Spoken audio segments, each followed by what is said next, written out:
Assalamualaikum warahmatullahi wabarakatuh. Annyeong Ayahana, kembali lagi dengan saya Mas Asmatul Konita dari Sekolah Tinggi Ilmu Tarbiyah Ihsanul Fikri Magelang. Di sini saya mendapatkan tugas kedua dari mata kuliah Dasar-dasar BKA Islami, yaitu suruh membuat video ya. Jadi di sini saya akan menjelaskan sedikit tentang landasan BKA Islami. Yang pertama pengertiannya, guidance atau bimbingan, yaitu mengarahkan, memandu, mengelola dan lain-lain. Kemudian konsel atau konseling, yaitu bersama atau bicara bersama. Konseling, proses atau hubungan, menekankan dan memberi nasihat. Secara Arabik dari bahasa Islam, secara Islam, yaitu artinya selamat, sentosa dan damai. Ya, lihat di layar ada ya. Landasan utama BKA Islami yaitu Al-Quran dan As-Sunnah. Tapi kita juga nggak mengesampingkan kok ilmu barat. Terdapat dalam Quran surat Yunus ayat 57 dan Al-Isra ayat 82. Islam mengajarkan agar umatnya untuk saling menasihati dan tolong menolong dalam kebaikan. Kemudian dan tolong menolonglah kamu dalam mengerjakan kebaikan dan takwa, Al-Maidah ayat 2. Kemudian ada hadis riwayat Muslim. Menakjubkan keadaan seorang mukmin, sesungguhnya urusannya semuanya baik, tidaklah ada yang demikian ini kecuali pada seorang mukmin. Jika ditimpa hal yang menyenangkan, ia bersyukur dan itu adalah baik baginya, dan jika ditimpa kesusahan maka itu adalah baik baginya. Ya, pokoknya semua yang diberikan pada kita dari Allah itu pokoknya yang terbaik dari Allah, percaya. Dalam Quran surat Al-Baqarah. Kemudian landasan konseling. Yang pertama adalah landasan filosofi, yaitu memberikan arahan dan pemahaman konselor dan konseling agar bisa lebih bertanggung jawab secara logis, etis maupun estetis. Yang B, landasan religius. Sorry gengs. Landasan religius yaitu yang pertama, manusia sebagai makhluk Tuhan. Sebagai makhluk Tuhan ya kita nggak luput ya dari kesalahan, dan kita harus saling mengingatkan dalam kebaikan. Ketika ada teman kita yang berbuat salah, kita juga harus memberitahu bahwa itu tuh nggak baik gitu. Dan sebagai calon konselor kita juga harus memahami konseli kita ya. Apabila berbuat salah ya itu kodrat manusia, pasti mempunyai salah. Kita harus membimbingnya dengan sebaik mungkin. Kemudian sikap yang mendorong perkembangan.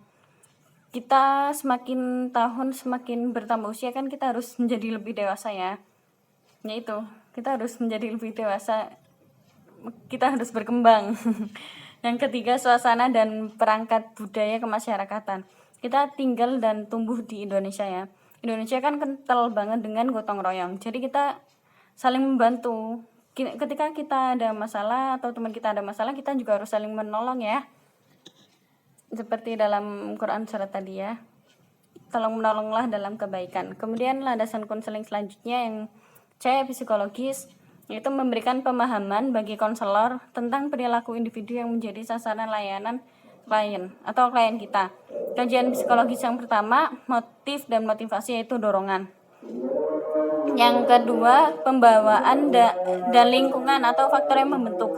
Ya, faktor pembentuk pribadi kita banget ya dari lingkungan kita. Kalau lingkungan kita baik, otomatis kita baik. Jadi kita harus pintar-pintarnya ya.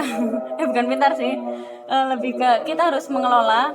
Ketika kita hidup di lingkungan baik, kita harus nggak mau kalah dengan lingkungan itu. Tapi ketika kita tinggal di lingkungan yang agak buruk, kita harus pintar menjaga kita agar kita tuh nggak kebawa sama mereka.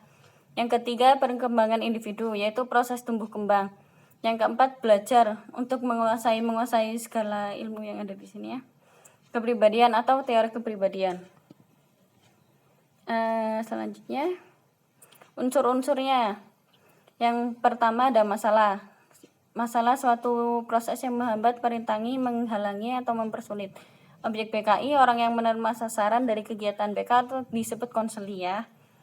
Subjek BKI, orang yang melakukan kegiatan BK atau sering disebut konselor kita ya. Apabila salah satunya tidak ada, maka tidak bisa terlaksana. Oke. Ya, kemudian konseli, orang yang menghadapi masalah. Konselor, orang yang membantu konseli dalam menyelesaikan masalah. Ini. Selanjutnya pada intinya bimbingan konseling dengan bimbingan konseling Islam itu nggak ada bedanya ya, sama-sama proses pemberian bantuan memecahkan masalah konseli dan lainnya atau memotivasi.